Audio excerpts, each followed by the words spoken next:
ሰፈርሽ ነኝ። አንዴ መተሽ ማውራት እንችላለን? እየመጣሽ ነው? አዎ። እቺ ሞኝ ለጥሩ ነገር የምንጠራት መሰላት እንዴ?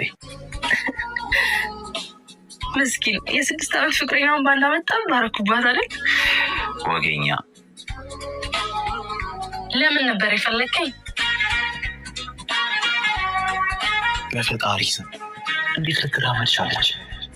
ምንድን ነው? በጣም የተገረምክ ትመስላለህ። አይ ለምን ብዬ ነው የምትገረመው? ምናልባት እንደለማኝ እግዜር ይስጥሽ ብለህ ያባረርካት ሞኒ ዛሬ ቆማ ስላየሃት ይሆናላ። ተገረምኩ አልተገረምኩ ለውጥ አያመጣም። አሁን ሁሉም ነገር አብቅቷል። ንብረቱን በሙሉ በወደፊት ሚስቴ ስም አድርጌያለሁ፣ ስባሪ ሳንቲም ሳይቀር። እናማ ጠበቃ ምናምን እያልሽ አትልፊ ለማለት ነው።